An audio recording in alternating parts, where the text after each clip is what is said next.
Welcome to Divorced from Reality with Johnny Bardine. Welcome to Divorced from Reality with Johnny Bardine. Johnny is a dedicated attorney who has been serving the Tampa Bay community for over a decade. With a mission to help individuals and families through their most challenging times, Johnny provides compassionate, fierce advocacy in divorce, foreclosure, personal injury, and probate matters. I'm Lisa Mosbey, your host, and today's episode is all about how long a divorce really takes in Florida and what factors can speed it up or slow it down. Johnny, are you ready to get into it? Yeah, let's go. All right. Johnny, let's start with the question almost everyone asks first. And that is, how long does divorce typically take from filing to final judgment? Yeah, so when I tell clients, that's one of the first questions I get asked, and then after 17 years doing this, I tell them I'm out of the prediction game because the timeline for a divorce can vary quite wildly, but generally it takes at the short end 3 months, and the long end 12 years. I've had some divorces that have lasted 4 or 5 years from filing to final judgment. Wow. If a divorce is straightforward or simplified dissolution, it might just be a couple months. But if it's quite contentious or the issues are complicated or need some time to be borne out, it could be a lot longer. I think in family law, what I tell a lot of clients is that the law is fairly straightforward, but the people make it difficult. And so if one of the parties is not very inclined to settle, then it could take quite a long time. And what are the biggest factors that determine whether it moves quickly or drags on for months or even years? You mentioned a couple, but can you be more specific? Sure. Yeah, I would touch on a couple of those. It really depends on the complexity of the case, whether there's an agreement on key issues or, as we said in the last episode, an existing and valid and enforceable prenuptial agreement or postnuptial agreement, um, and whether there are complicated issues around the division of assets or alimony or parental responsibility in time sharing. And then one of the biggest factors is the court's schedule. There are a lot of cases for the court to get through, and so sometimes putting that on the calendar and moving that forward can make it last quite a bit longer. Let's talk about contested and uncontested. Sometimes one of the parties doesn't want to get divorced. How does the difference between that affect the timeline? And can you define uncontested? Sure. So let's be a little specific about that. There's a simplified dissolution of marriage, and that's a petition that's signed by both parties, and then both parties must attend the final hearing. And those are cases in which the parties are generally amicably agreeable, and there are no minor children. So if there are minor children, such that you need to develop a time parenting plan and child support, you don't qualify for simplified dissolution. And those cases move along more quickly because you can avoid a lot of the financial disclosure requirements that you would have in other divorces. An uncontested divorce can be one with minor children and a parenting plan and child support guidelines because but both parties have agreed to it.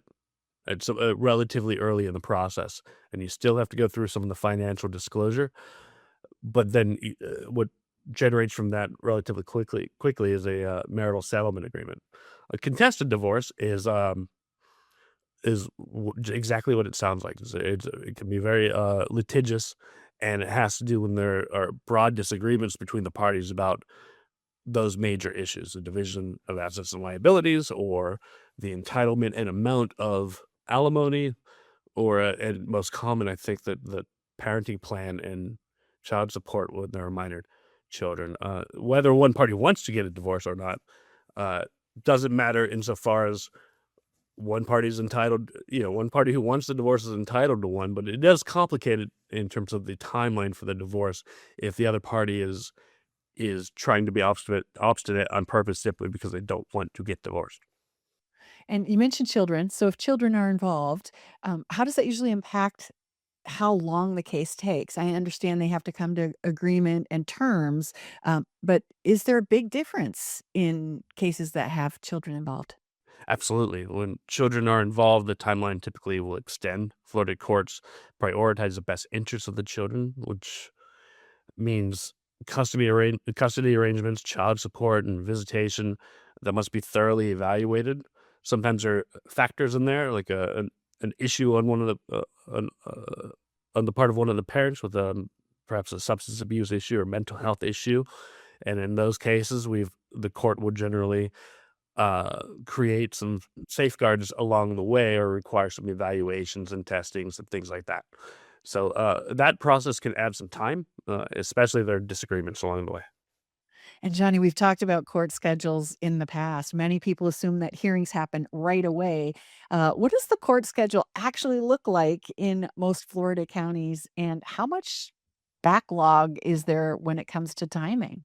Right. So that's a significant factor, and I think a misconception that a lot of clients will have that we need to talk about. And so many people think that court hearings can happen immediately, but that's simply not the case. It's in most Florida counties and with most judges, there can be significant backlogs. So it's common to wait several weeks or even months for a hearing date. The backlog can add to the overall timeline of your case. And I think we're going to discuss in a moment, mediation can sometimes extend the being able to secure a court date. Does mediation actually shorten the process, or can it sometimes extend things? Both, really. Mediation is going to be required in all uh, family law cases in Florida. And so, in terms of process, what happens is that after the case is initiated, both parties will have to exchange their financial uh, information and then schedule mediation. And in Florida, what the courts will do is refrain from entering into really any ruling or scheduling any hearing until the parties go to mediation. So that timeline of mediation is usually 3 to 4 months after the initiation of the case, but it's the first, way station before the court will rule in. So, often these cases are settled or partially settled at mediation, uh, which will give you an idea to how litigious they are after the mediation. So, but if they're not settled, at mediation, then you would have to schedule a court date. And Johnny, are you part of that process, mediation, as the attorney? Yeah, yeah. So generally speaking, the parties present in the mediation are both parties with their counsel, and then the mediator, who is an impartial third party to help resolve the dispute. So yes, I'm present there and quite active there. Okay. And then financial issues tend to complicate divorces, obviously. I mean, that's usually kids and finances.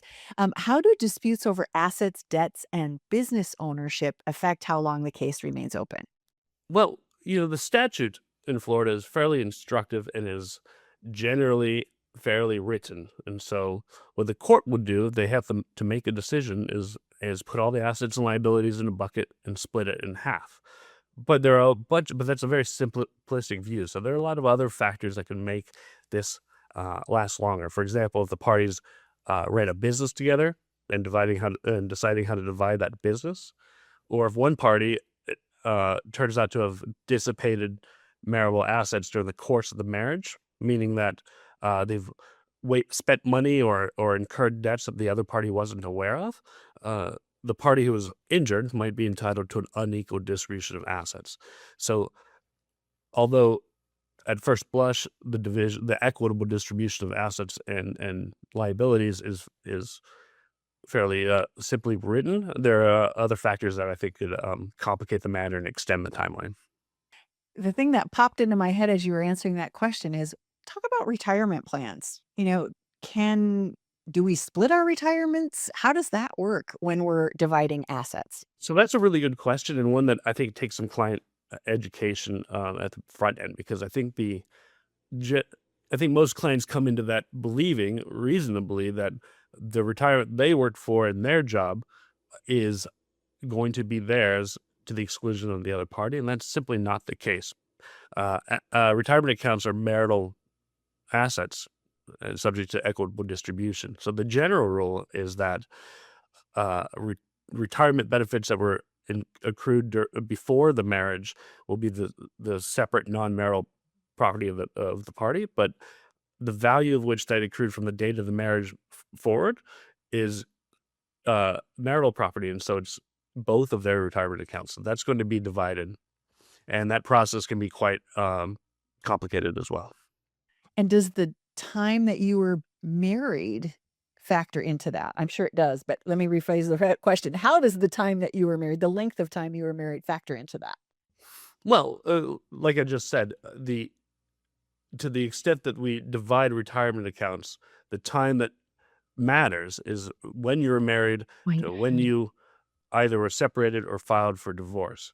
So, so the length of the time doesn't particularly matter on the percentage that you get, but that might be the case in alimony. So the length of the marriage is a factor in determining the alimony award, but not for the division of, for example, retirement accounts. Okay, thank you for clarifying that. Yeah. Are there things that someone can do early in the process that genuinely help move their case forward more efficiently?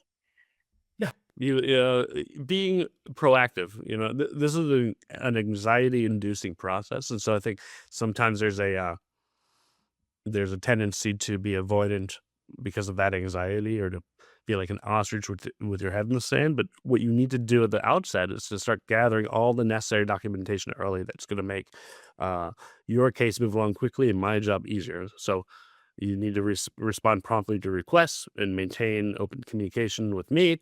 And being organized can really make a big difference in streamlining the process of a divorce. And I think that's a really valid point. The anxiety, the panic, the unknown that we're all stepping into. How do you, I'll use the term, hold the hand of the person that you're working with? Do you help to get them involved in any kind of support groups, or how do you quelch that anxiety a little bit, or help them to manage it? Well, I think communication with your attorney really helps. I think some lawyers are quite good at their jobs, lack a little bit in communication with their client, because we've done thousands of these, but we have to understand their clients are probably doing this for the first time. So talking to them in a sort of empathetic and open way is important. And I talked to my clients early on about the importance of mental health and the toll that these cases can take on them. So, I extend an offer to help them get into some counseling or therapy that's going to help them deal with the emotional aspects of this case, even if the legal ones are fairly simple. And we talked about the things that folks can do early on in the process. But on the other hand, what are the most common mistakes that end up slowing the divorce process down unnecessarily? Sure. So there are a lot of common mistakes that people make that can slow the process down, and namely, it's failing to disclose all the financial information, or thinking that you had but then missing an account that you'd forgotten about, or something like that. Not adhering to the court deadlines can slow it down, because then the other party is going to have to compel or hold you in contempt and schedule the court hearing to make you comply with the court deadlines. And then engaging in unnecessary conflicts. There are, in divorce cases, there are just a few things that matter and a lot of other noise. And so if you can keep your head down and focus on the things that are really going to solve your case, and avoid the unnecessary distractions that unintentionally or intentionally sometimes come from the other party, those things can help clear some obstacles in moving forward in the divorce. And Jenny, where I want to wrap this up today is, do you have any final guidance for somebody who might be going through this process right now and they need a little encouragement? Understand that your anxiety is not urgency. So be thoughtful about this. Some things can seem like emergencies that aren't. And so I don't mind having that discussion with people weeks or months before they actually file the divorce.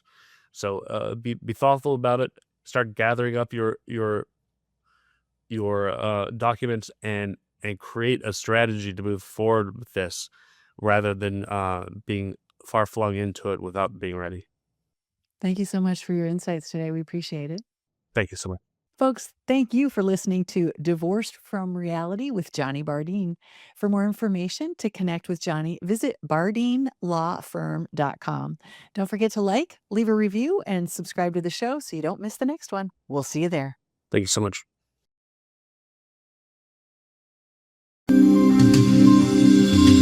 Thanks for watching. Be sure to hit that like and subscribe button and leave us a review in the comments.